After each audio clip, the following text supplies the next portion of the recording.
June 13, 2013. The Williams Geismar Olefins plant in Geismar, Louisiana. A heat exchanger violently ruptured, causing an explosion and fire that killed 2 workers. The Chemical Safety Board launched an investigation and issued a case study.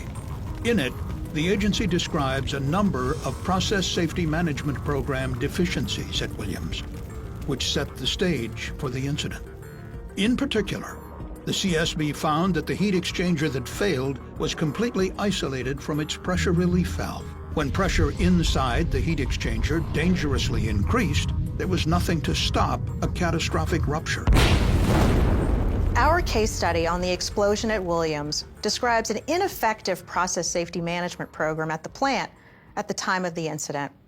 We urge other companies to learn from our investigation, to incorporate our recommendations at their facilities, and to assess the current state of their process safety culture so that a similar accident can be averted.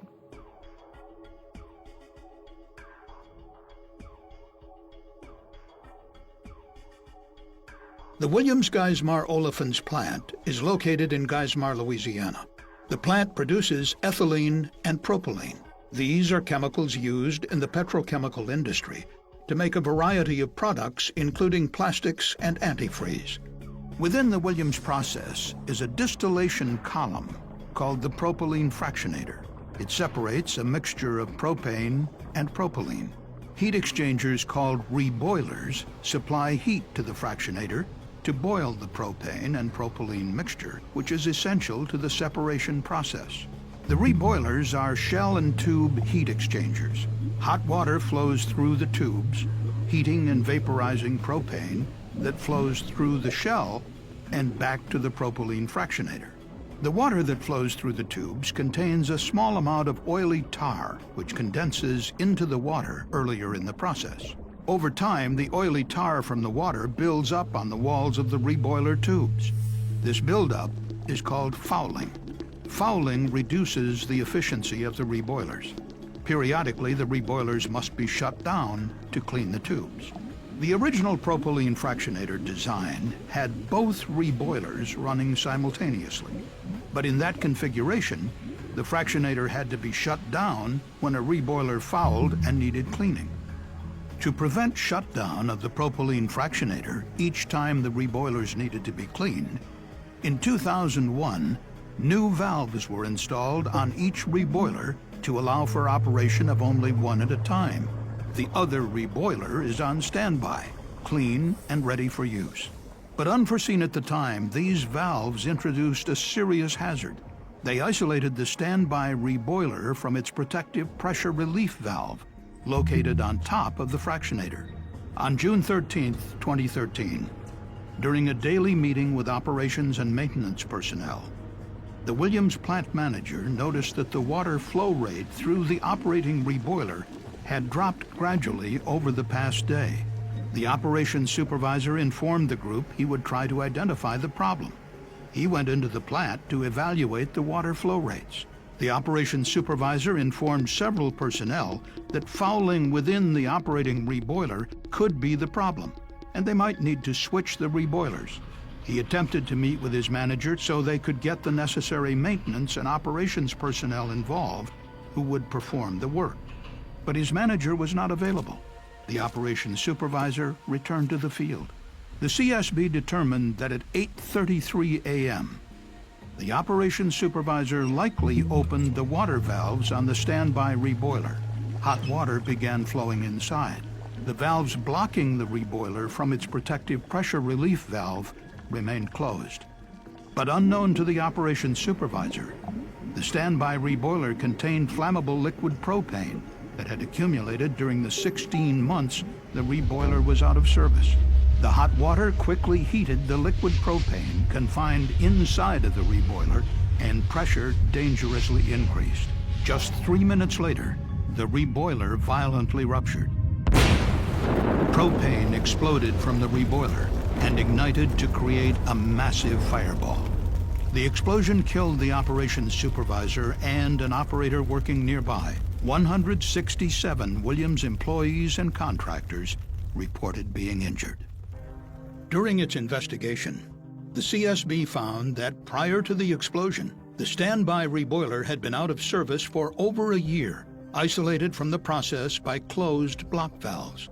But during this 16-month period, liquid propane unintentionally entered the shell of the reboiler, perhaps through a mistakenly opened valve or a leaking block valve. The CSB determined that when the operations supervisor opened the hot water valves to the standby reboiler, the propane liquid trapped inside was heated and expanded in volume to completely fill the reboiler shell. This caused pressure to dramatically increase until the reboiler ruptured. When identifying overpressure protection requirements for heat exchangers, engineers should evaluate the scenario that caused the Williams explosion. The hot side of the heat exchanger was operated while the cold side was blocked in. In this scenario, just having a pressure relief valve available could have prevented the explosion. The CSB discovered that in the 12 years leading to the incident, a series of process safety management program deficiencies caused the reboiler to be unprotected from overpressure. When Williams installed the process block valves on the reboilers in 2001, they performed a management of change review to identify how this action affected the safety of the process. The CSB found, however, that Williams did not identify that the new valves could isolate the reboilers from their protective pressure relief valve. Companies are required to conduct a management of change review before making equipment changes, so they may consider the impact of that change on the safety of the process. But the CSB discovered that Williams conducted the management of change review after the process was already operating with the new valves. We concluded that Williams conducted the delayed management of change to meet regulatory requirements at that point, rather than to use it as a tool to identify and control new process hazards. That was a serious missed opportunity to identify the new overpressure hazard that was introduced to the process by the new valves. After the 2001 reboiler valve installation, Williams also performed a pre-startup safety review, as required by regulations. But the CSB found that Williams reviewers did not respond to key process safety questions on the form. One of those questions asked, "Are pressure relief systems in place and operational?" That answer was left blank. Even though the pre-startup safety review document was incomplete and there were questions that were not answered, management approved the form. And the end result was these reboilers were put into service without adequate overpressure protection. The CSB found that in the following 10 years, Williams performed 3 process hazard analyses, or PHAs, in 2001, 2006, and 2011. None of the PHAs sufficiently identified or controlled the reboiler overpressure hazard. An internal recommendation from the 2006 PHA stated, "Consider locking open at least one of the manual valves associated with each of the propylene fractionator reboilers." While that recommendation was marked as complete, the CSB found that it was not implemented as intended. A process valve on the operating reboiler was locked open, but a process valve on the standby reboiler was not locked open, even though the PHA recommended that valves on both reboilers should be locked open so that the reboilers had an open path to pressure relief. And the CSB found that Williams failed to develop a procedure for activities performed on the day of the incident. As fouling in the quench water system was a known issue, Williams should have had a written procedure to assess fouling and switch the reboilers. Furthermore, the company could have established a routine maintenance schedule to prevent extensive fouling in the first place. One of the key lessons from this incident is the importance of detail when implementing process safety programs. If a critical detail is overlooked in an MOC, in a PSSR, a safeguard evaluation, or a PHA, a significant hazard can be missed, and this can lead to a major incident, sometimes years later. At Williams, the overpressure hazard was overlooked in that very first MOC, and that contributed to the explosion that occurred 12 years later.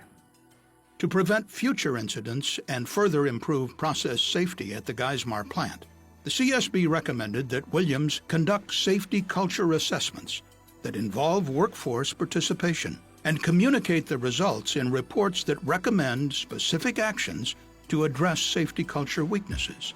Develop a robust safety indicators tracking program that uses the data identified to drive continual safety improvement, and perform comprehensive process safety program assessments to thoroughly evaluate the effectiveness of the facility's process safety programs.